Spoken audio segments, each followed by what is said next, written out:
Everyone, welcome to electrical अड्डा life. तो last video में हमने 94 तक क्वेश्चंस कर लिए थे। अब नेक्स्ट क्वेश्चन है 95। पढ़िए 95 को। The normal component of electrical flux density across A dielectric boundary. देखो इस वाले क्वेश्चन को देखिए। जो हमारी डाइलेक्ट्रिक बाउंड्री की कंडीशन होती है वो होती है, ये है आपकी electrical flux density into rho S equals to rho S. तो जो आपका जब डाइलेक्ट्रिक मीडियम की जो बाउंड्री कंडीशन होती है उसमें जो इलेक्ट्रिकल फ्लक्स डेंसिटी होती है वो depends on the magnitude of surface charge density, इस पे डिपेंड करती है। ठीक है, जबकि डाइलेक्ट्रिक कंडीशन में डाइलेक्ट्रिक बाउंड्री कंडीशन में आपकी जो टेंजेंशियल इलेक्ट्रिकल फील्ड इंटेंसिटी होती है एक दूसरे के इक्वल होती है। और डाइलेक्ट्रिक मीडियम में जो नॉर्मल कंपोनेंट होते हैं इलेक्ट्रिकल फील्ड डेंसिटी के dn1 minus dn2 equals to charge density के बराबर होते हैं। ठीक है, तो आप इस क्वेश्चन का वो ऑप्शन पढ़िए C, depends on the magnitude of the surface charge density. तो इसका आंसर क्या जाएगा? सी इसका आंसर आ जाएगा। 96 an air condenser with a capacitance is connected to a DC voltage this. तो एनर्जी स्टोर्ड इन द, तो इस वाले क्वेश्चन में आपकी जो एनर्जी स्टोर्ड का फॉर्मूला होगा हाफ सी बी स्क्वायर। पहले भी ये क्वेश्चन बहुत बार रिपीट हो चुका है। अब नेक्स्ट क्वेश्चन देखिए 97। Hall effect can be use to measure. देखो ये आपने ये क्वेश्चन भी आपने कई बार देख चुके होंगे कि हॉल इफेक्ट किस चीज़ को मेजर करता है। देखो यहाँ पर मैं आपको 4 पॉइंट बताऊंगी। पहला पॉइंट क्या है? To determine whether a semiconductor is of N type और पी टाइप, हॉल इफेक्ट काम आता है। उसके बाद सेकंड पॉइंट है कि to find carrier concentration, carrier की कितनी कंसंट्रेशन है इसको फाइंड करने के लिए भी आपका होल इफेक्ट काम आता है। To measure the conductivity of the material and to find the carrier mobility. तो आप देखो इलेक्ट्रिकल फील्ड इंटेंसिटी की तो कोई बात नहीं करता है Hall effect. Magnetic field intensity की बात करता है नहीं करता? मैग्नेटिक फील्ड इंटेंसिटी की भी बात नहीं करता है। Career concentration yes. तो मैंने आपको 4 पॉइंट बताए थे। पहला ये बताता है कि आपका जो सेमीकंडक्टर है वो एन टाइप है या पी टाइप है। दूसरा कैरियर की कंसंट्रेशन के बारे में बात करता है जो कि इस ऑप्शन में दिया गया है। तीसरा ये कंडक्टिविटी बताता है मटेरियल की। ठीक है, और चौथा इसका पॉइंट था ये करियर की मूवेबिलिटी भी बताता है। Movability, conductivity, concentration and type. अब आता है 98। The magnitude of permittivity and permeability. ये तो आपको पता है फ्री स्पेस में जो आपकी एप्सिलॉन नॉट की वैल्यू होती है वो कितनी होती है? 8.85 इंटू 10⁻12।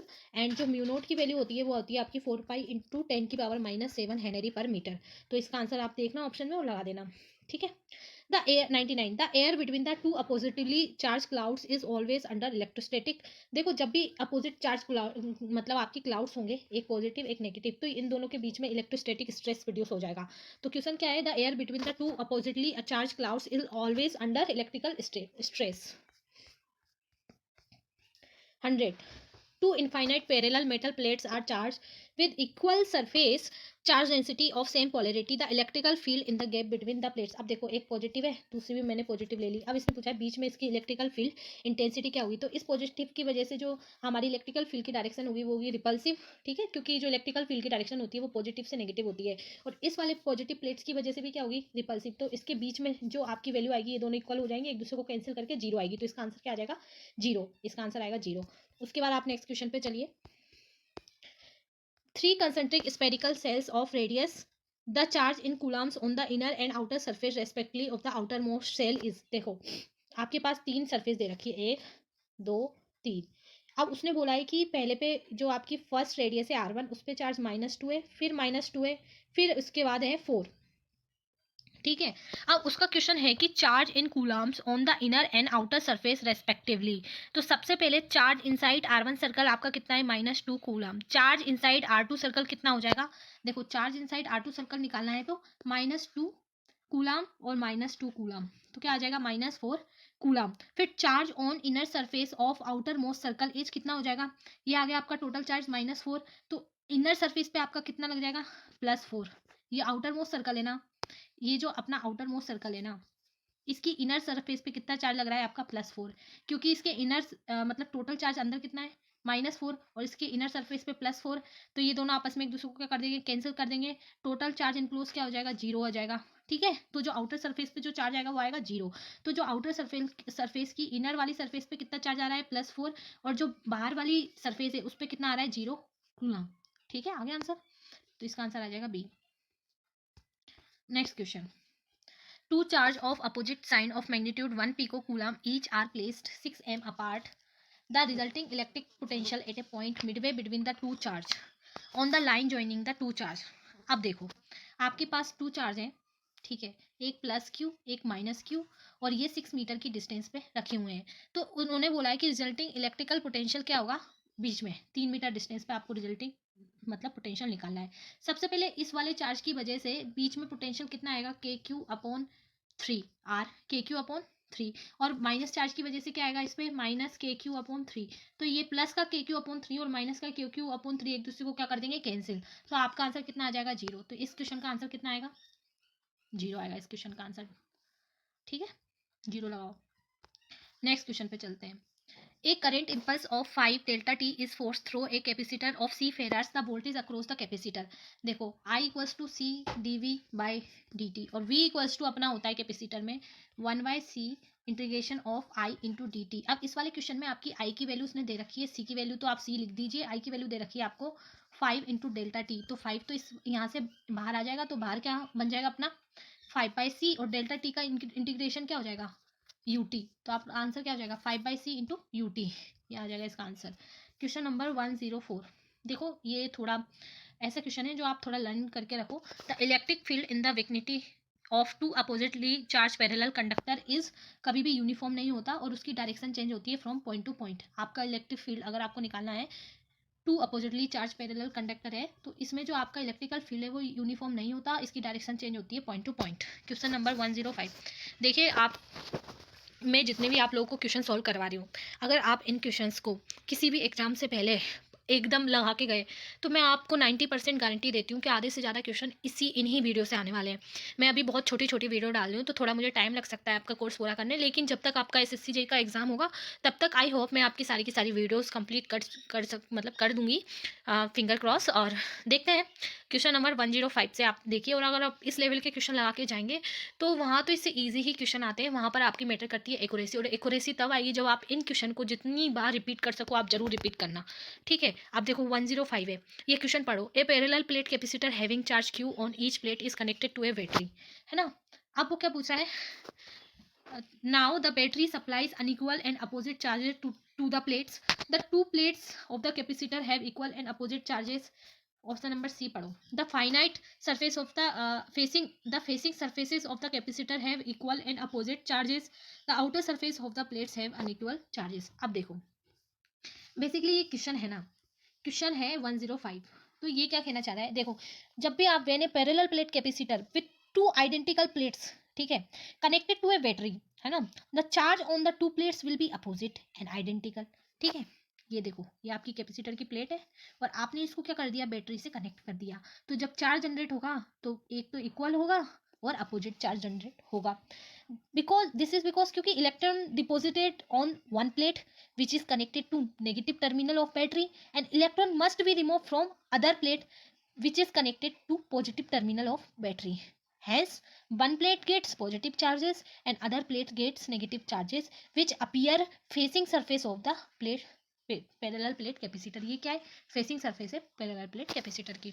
तो इस क्वेश्चन का आंसर आएगा आपका C, the facing surfaces of the capacitor have and opposite charges, have equal and opposite charges. Question next question देखिए। Two charges are placed at a distance apart, now if a glass slab is inserted between them then the force between the charges will be. देखिए आप सबसे पहले force का formula याद रखिए, 1/4πε0 Q1 Q2 upon are square. और जब भी आप इसमें ग्लास से स्लेब इंसर्ट कर रहे हो उसका मतलब एप्सिलॉन आर आपका क्या हो रहा है, इंक्रीज हो रहा है, और एफ क्या हो रहा है आपका, डिक्रीज हो रहा है। तो आंसर क्या आएगा आपका सी। ठीक है, इस क्वेश्चन का आंसर आएगा सी। नेक्स्ट क्वेश्चन 108 देखिए, what will be the impact on electric potential if there is an electric field in a region which is directed outward and proportional to the distance R from the origin, take the electric potential origin to be zero. देखो basically ये क्या कह रहा है इस question में बोला है कि जो आपका इलेक्ट्रिक फील्ड है इसने उसको आर के प्रोपोर्शनल बोला है। ठीक है, उसके बाद आप इसको एक कांस्टेंट के रूप में भी लिख सकते हो के इंटू आर। ठीक है, उसके बेसिकली ये पूछा है कि जो आपका पोटेंशियल आएगा वो किस चीज के मतलब रेडियस से उसका क्या रिलेशन होगा। ठीक है, तो आपने यहाँ पर कांस्टेंट निकाल लिया। अब ये वाला फॉर्मूला सब बच्चों को पता है, dv = -e dot D R, पता है ना सबको। अब यहाँ पर आप देखिए डीवी को आप इंटीग्रेट करिए और इसको भी इंटीग्रेट करिए दोनों साइड से। तो 0 से लेकर बी तक मैं डीवी को इंटीग्रेट कर रही हूँ, इधर कर रही हूँ माइनस ई की वैल्यू आप रख दो के इंटू आर डी आर, और इसको आप कर दो इंटीग्रेट 0 से लेकर आर तक। अब जब आप इस चीज़ को इंटीग्रेट करते हो तो आपका आंसर क्या आता है, वी इक्वल टू माइनस के, आप आर इंटू डी आर आया था आपकी इक्वेशन में, आर स्क्वायर बाई 2 हो जाएगा उसका इंटीग्रेट करके, तो आपका जो वोल्टेज हो जाएगा वो किसके प्रोपोर्शनल आ जाएगा, आर स्क्वायर के प्रोपोर्शनल आ जाएगा। तो इस क्वेश्चन में कौन सा आंसर होगा, it is proportional to R square, 108 का आ जाएगा ए। नेक्स्ट चलिए, if point P generates an electric field of circular shape and another point charge Q is rotated along this circle, what is the work done by the electric field on the rotating charge on one complete revolution? देखो हमारा हमेशा work done, मैंने पहले भी आपको बताया, जब भी कोई भी क्लोज सरफेस होगी उसका वर्क डन हमेशा क्या होगा, जीरो ही होगा। फिर भी मैं अभी आपको प्रूव करके बताती हूँ। देखो वर्क डन क्या होता है आपका, तो देखो वर्क डन मैंने आपको बताया क्या होता है, work done equal to F dot D X आप लिख सकते हो, और एफ की वैल्यू आपकी कितनी होती है, Q into E dot D X. ठीक है, देखो यार यहाँ पर मेरी थोड़ी हैंड राइटिंग यहाँ डिस्टर्ब हो सकती है, बाद में मैं पेन टेबलेट ले लूँगी तो शायद वीडियोस मेरी सही आ जाए। ठीक है, बट आप लोगों को केवल पढ़ने पे ज़्यादा ध्यान देना, ना कि इन सब चीज़ों पे, क्योंकि क्वेश्चन एकदम सही से सब कुछ दिख रहा है। ठीक है, तो आप देखो अगर आपकी कोई जैसे सर्कल ही ले लो, कोई सरफेस है, ठीक है, हमेशा सरफेस पे जो आपका इलेक्ट्रिकल फील्ड होता है वो क्या होता है, ऑर्थोगोनल होता है, ऑर्थोगोनल होता है। उसके बाद वैल्यू मैंने यहाँ पर रख दी Q E into D X. ठीक है, मैंने लिया ये सर्कल, सर्कल पर हमेशा जो इलेक्ट्रिक फील्ड होता है, मतलब किसी भी सरफेस पे हमेशा ऑर्थोगोनल होता है। उसके बाद डायरेक्शन आपकी डी एक्स ये होगी, मतलब हमेशा टेंजेंशियल होती है डायरेक्शन, आपकी डी आर की डायरेक्शन हमेशा टेंजेंशियल होती है। तो ई और डी एक्स के बीच में कितना यहाँ पर वो हो गया एंगल 90 डिग्री। अब आप यहाँ पर डब्ल्यू का फॉर्मूला लगाइए, डब्ल्यू इक्वल्स टू क्या हो गया, F dot D S, W equals to F dot D S cos 90, cos 90 degree. तो कॉस 90 की वैल्यू क्या हो जाएगी, जीरो। तो इसलिए यहाँ पर वर्क डन हमेशा क्लोज सरफेस पर जीरो होता है। ठीक है, अब एक 110 क्वेश्चन पे आइए, 110 देखिए, देखो make the correct option, Gauss law is valid only for symmetrical charge distribution. Wrong, गलत हो गया, रोंग हो गया, क्योंकि अनसिमेट्रिकल पे भी ये अप्लाई होता है। The flux of an electric field through a closed surface is always zero if there is no net charge in the volume enclosed by the surface. देखो ये क्वेश्चन ये सही है, अगर आपका किसी भी क्लोज सरफेस में जब चार्ज ही नहीं होगा तो फ्लक्स कहाँ से प्रोड्यूस होगा, तो ये सही है। उसके बाद है the Gauss law is valid only for charge placed in vacuum, नहीं ऐसा कुछ, कोई ऐसी कोई कंडीशन नहीं है। The electric field calculated by Gauss law is the field due to charge inside the Gaussian surface, नहीं। ठीक है, और देखो एक और इसका एक ये पॉइंट भी याद रखना कि जो गॉस लॉ होता है ना वो टाइम वेरिंग और as well as static fields दोनों के लिए एप्लीकेबल होता है। ठीक है, ये एक पॉइंट भी कभी कभी आ जाता है। तो बात क्वेश्चन नंबर 111, इसमें देखिए what will be the direction of electric force if a metallic particle having no net charge is placed near a finite metal plate carrying a positive charge. देखो इस क्वेश्चन में क्या कह रहा है कि एक आपके पास फाइनाइट प्लेट है जिसपे पॉजिटिव चार्ज है, और इसके पास में एक मेटल रखती जाती है जिसके पास कोई भी चार्ज नहीं है। अब due to this metal plate जो हमारे पॉजिटिव चार्ज कैरी कर रही है, ये क्या करेगी, जिसके पास कोई चार्ज नहीं है वहां से नेगेटिव चार्ज अपनी तरफ अट्रैक्ट करेगी, जिससे उस मेटल पे क्या लगेगा, फोर्स लगेगा, जो अट्रैक्शन फोर्स के कारण इसको खुद की तरफ खींचने की कोशिश करेगा। तो इसका आंसर होगा जो फोर्स लगेगा मेटल पे, कहाँ लगेगा, टूवर्ड्स द प्लेट। ठीक है, तो इसका आंसर आप लगाइए टूवर्ड्स द प्लेट। नेक्स्ट चलते हैं 112 क्वेश्चन पे।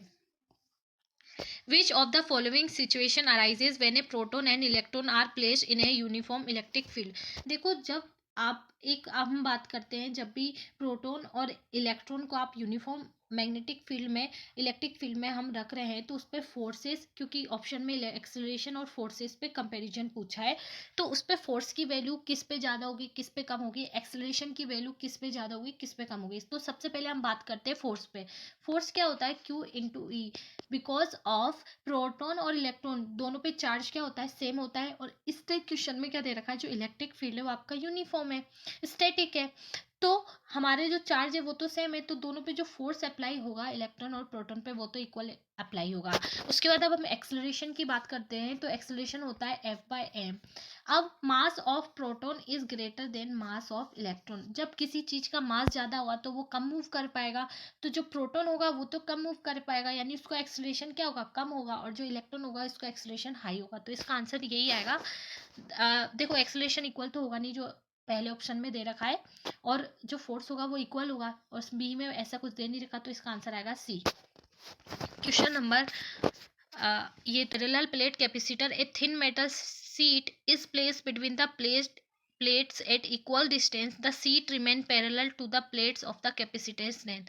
देखो इसमें क्या होगा, पैरेलल प्लेट कैपेसिटर दे रखा है और वो बोल रहा है कि उस पैरेलल कैपेसिटर में इक्वल डिस्टेंस पर एक सीट आपने मतलब रख दिए, तो उसके बाद कैपेसिटेंस पर क्या फ़र्क पड़ेगा, ये क्वेश्चन पूछा जा रहा है 114 नंबर पे। ठीक है, तो देखो आपको एक फॉर्मूला बताती हूँ। पैरेलल प्लेट कैपेसिटर में अगर आप बीच में thin sheet of dielectric place कर देते हैं, तो देखो सी इक्वल्स टू हो जाएगा एप्सिलॉन नॉट ए, आपकी डिस्टेंस तो डी दे ही रखी होगी, और जो आप जिस थिकनेस का मतलब आप उसमें ऐड कर रहे हैं वो आ जाएगा 1 - 1/k। ठीक है, ये आपका के डाइलेक्ट्रिक कांस्टेंट है, उसकी जो सीट है उसकी परमिटिविटी, आप मतलब जितना भी डाइलेक्ट्रिक कांस्टेंट जो भी होगा वो यहाँ पर आपको के की जगह रखना पड़ेगा। अब जैसे ही आप के प्लेस कर देते हैं तो के बढ़ जाएगा, जिससे आपकी ये पूरी 1/k क्या हो जाएगा, घट जाएगा, और 1 - 1/k की वैल्यू बढ़ जाएगी। और जब हम डी माइनस बढ़ी हुई वैल्यू को हम उससे माइनस करेंगे, तो आपकी ये जो नीचे वाली वैल्यू क्या आएगी, ज़्यादा आएगी, और हमारा कम आएगी, और जो हमारा कैपेसिटेंस होगा वो क्या हो जाएगा, इंक्रीज हो जाएगा। तो इस क्वेश्चन में देखिए क्या पूछा है, अगर हम किसी भी पैरेलल प्लेट कैपेसिटर में एक थिन मेटल सीट प्लेस करते हैं इक्वल डिस्टेंस पे, तो जो पैरेलल प्लेट कैपेसिटर है उसकी वैल्यू आपकी इंक्रीज हो जाती है। तो इसका आंसर आएगा बी। वन से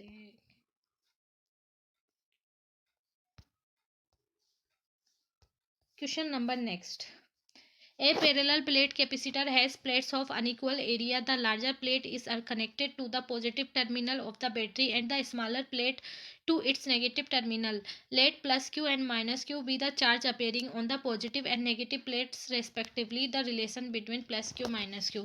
देखो the charge induced on the plate of a capacitor is independent of the area of the plates. So आपकी प्लेट का एरिया कुछ भी हो, दोनों का चार्ज क्या होगा, इक्वल होगा। अब जब भी मैंने parallel plate capacitor connected to a battery, electron start moving. ठीक है, और जैसे electron start moving from the plate which is connected to the positive terminal of battery and it is deposited on plate which connected to negative terminal of battery, hence same number of charges appear on positive plate and negative plate. So जो charges होते हैं वो independent of the क्या होता है, area होता है। तो इसका आंसर होगा कि दोनों प्लेट पर जो चार्ज आएगा वो आपका सेम आएगा। तो इसका आंसर आ जाएगा अपना सी आ जाएगा। ठीक है, सी लगाइए। नेक्स्ट क्वेश्चन पर चलिए।